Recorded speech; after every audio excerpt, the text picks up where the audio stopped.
Okay, ladies and gentlemen, we're about to embark on the final session of these two triumphant days, and Heather Dean is going to speak to us about the evolving plans for the fifth and final workshop of the Diasporic Literary Archives Network. Over to you, Heather.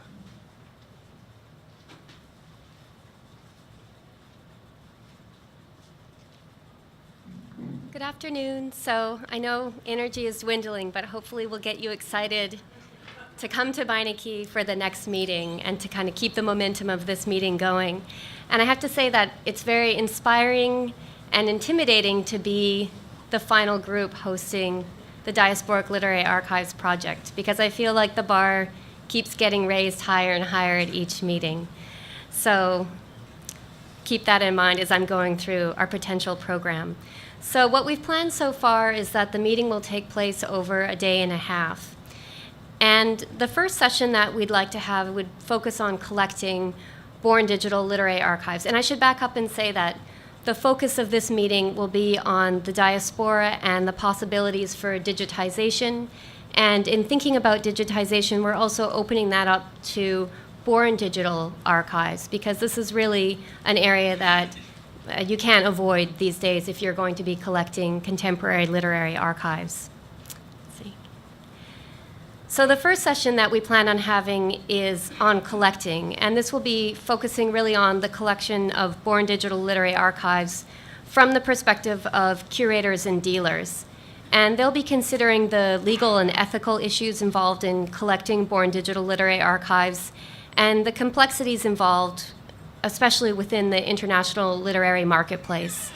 And our speakers will include Nancy Kuhl, who's the curator of the Yale Collection of American Literature, and she is specifically interested in poetry. And the reason we've asked her to speak is because in her work, she's become very aware of the necessity of thinking about Born Digital Archives, and she's played quite an advocacy role in thinking about collecting Born Digital Archives and requiring that the Beinecke consider hiring a Born Digital literary archivist. And so she was instrumental in the Beinecke within, I think, the last year and a half or so, actually hiring a dedicated staff member who specifically focuses on Born Digital Archives. And she recommended to us Steve Clay from Granary Books, and we wanted to have a dealer represented because they're really the middle person that the Beinecke often is working with when collecting literary archives. And lastly, we have Stephanie Strickland, who will be joining us, and she's an author based in New York City. And so we wanted to have these three perspectives of the repository, of the dealers, and then also of a creator. So an author who's actually working in the digital world, and her perspective of what it's like to maintain your own manuscripts and drafts of your writings when you're working in a computer world. The next session that we'll be having is preservation and access. And this will look at the realities that are involved. Okay, you've got the Born Digital Literary Archives, so then how do you preserve them and how do you make them accessible? And they will consider some of the practicalities, but really we want to look at the bigger picture and the bigger theoretical issues that are involved with diasporic literary archives and Born Digital Literary Archives. And our speakers will include Gabby Redwine, who is the digital archivist that we were fortunate enough to steal away from their Harry Ransom Center, and she joined us about a year and a half ago. And Bonnie Mack, she's an assistant professor from the Graduate School of Library and Information Science at the University of Illinois at Urbana-Champaign. And the reason we wanted Bonnie to be included is because she's actually trained as a medievalist, and she studied diplomatics. And she did a postdoctorate at the University of British Columbia, where she was working with the Inter Pares project, which is looking at electronic records. And she really has an interesting perspective of looking at how you can apply old methodologies to new records and what that means for researchers and for users. And lastly, on this panel, we'll have Don Minerick. And he's now the digital archivist at New York University. This is a new position for him. He was actually formerly at the New York Public Library, and before that, he was at Yale University.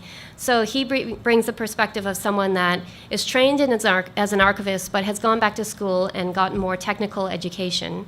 And he also has a unique perspective, having worked in different institutions, both public libraries and the university setting. And in the afternoon, we'll have a session on human rights and humanitarian efforts and activist author archives. So this session will look at the potential of born digital and digitized archives in the context of humanitarian efforts. And this will also expand on the idea of what is literary. And I think that each session we've had, or each of the meetings that we've had so far, we've pushed the boundaries on what counts as literary. And this will be a good example of a session that will do that. One speaker will be Trudy Heskamp Peterson. She's an independent archivist and consultant, and she was formerly the national archivist within the US, and she's been very involved with the ICA, she's been working with the ICA's Human Rights Working Group. She developed I think it's the Declaration of Access for ICA. So she's going to bring a wonderful perspective that will give a sense of the real power of archives for humanity. That doesn't sound like I'm overstating. And then she'll be joined by Catherine Hobbs, who's the literary archivist at Library and Archives Canada. And Catherine is involved with the International Council of Archives section for literary and art archives, and she's really been the one to first start to push for thinking about dissident authors. And this is a project that David has also been deeply involved with and has really worked to further. In the evening, we're going to try and instill some fun. Not that this won't be fun, but it might be a heady, full day. And in the evening, we wanted everyone to maybe let loose a little bit, and we're hoping to have a performance of electronic literature. So to bring in an artist who's really quite experimental and who's not just writing drafts, say, in Word, but who's actually creating works that are dynamic, that are interactive, that are not static in any way. And the author who we'd like to bring is named David Johnston, and he does very interesting work, and he also had the benefit of being based in Montreal, so we thought he'd be affordable to bring to New Haven, and it turns out he's since relocated to Hong Kong.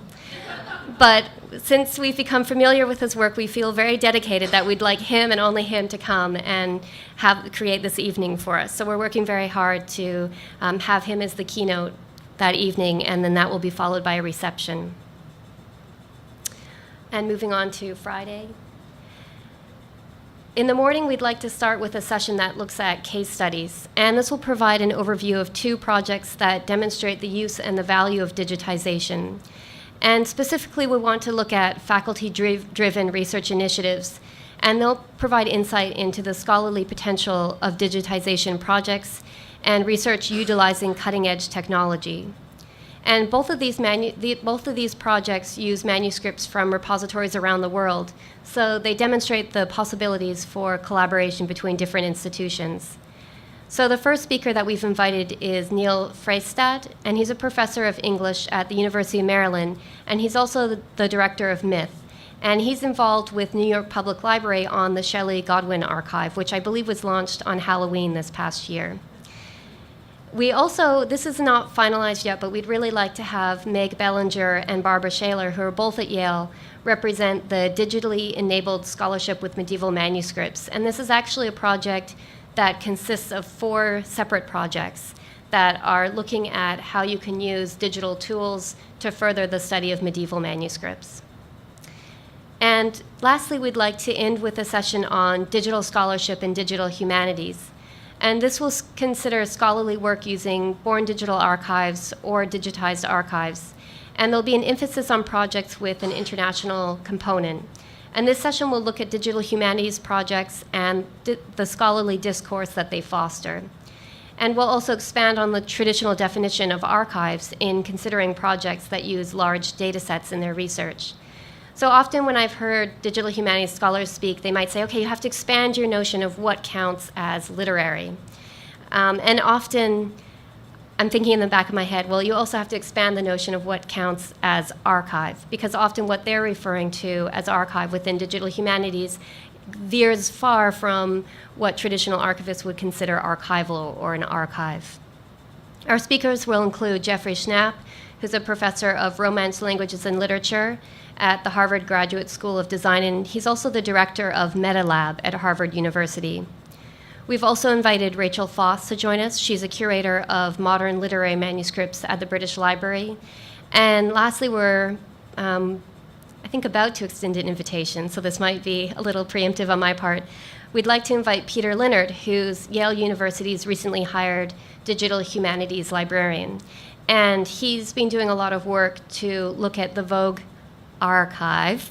And what I mean by that is he's been doing work with the digitized version of Vogue that's been done by ProQuest, and he's been mining these large data sets to look at some overall trends in Vogue magazine.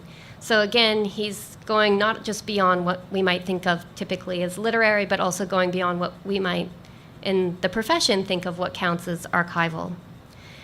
And so that would be kind of the formal conclusion of the program. And then we plan in the afternoon of Friday to have an opportunity for the core members and the key partners of the Diasporic Literary Archives project to have an opportunity to meet and debrief and to think about the next steps for the project and where we'll be going from here. Most of the sessions will be taking place in Sterling Memorial Library, which is across the street from the Beinecke, and there's only 30 years difference in their architecture, and they seem like they're worlds away. And the reason we've chosen this other venue is because it's just going to be much more comfortable. It's easier to get to the bathrooms. There's more space. There's better IT infrastructure built in. There's better temperature controls. But the final meeting on Friday afternoon will take place in the Beinecke itself.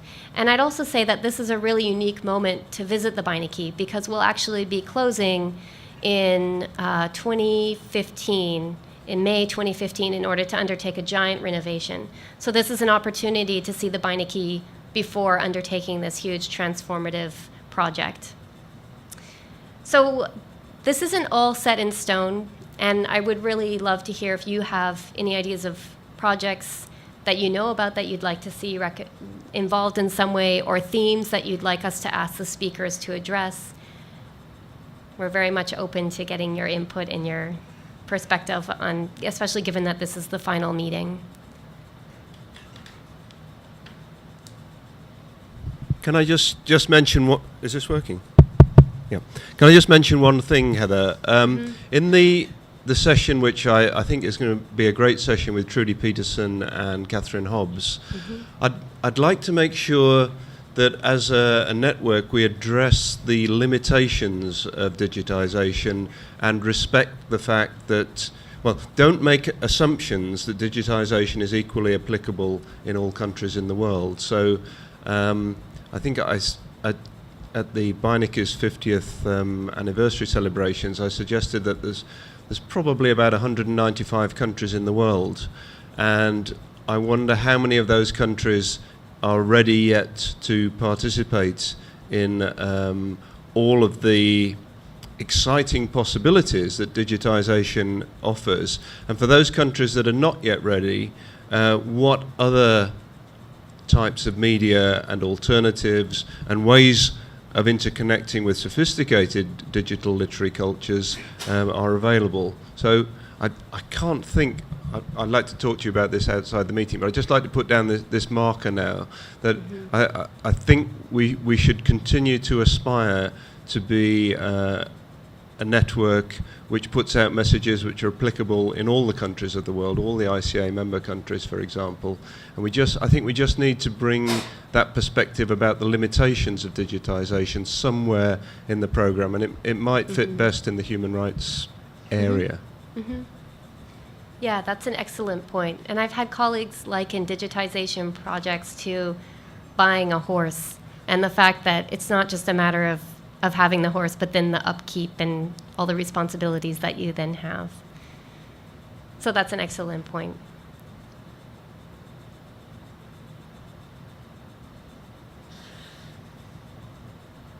You can see also in our program that we've kept, this is really like the meat, and I was just talking to Helena about how we'd like to think of other ways that we can ensure that you have tours of the different facilities or cultural institutions that are at Yale. And a lot of it will come down to when people arrive and how much time is available for these kind of extras that we'd like to share with you. I just say what I think somebody should say thank you very much for all the work that you've put in already to planning this. We're obviously all set to have a really good couple of days in the Beinecke. I just want to point at what's on the screen at the moment as well, and just be absolutely clear that that wrap-up session and look to the future will be open not only to the partner organisations, but also to the to the member organisations of the network, but also to the key partners, including UNESCO, obviously, but others who've been with us right the way through this 5-workshop programme. Right, absolutely. And we would very much want to involve those people in the deliberations about what we do in 2015, 2016, 2017 and 2018. Yes, yeah, absolutely, yeah. And if there aren't any more questions, should we close at that stage? Sure. And thank you for that presentation, Heather. That's great.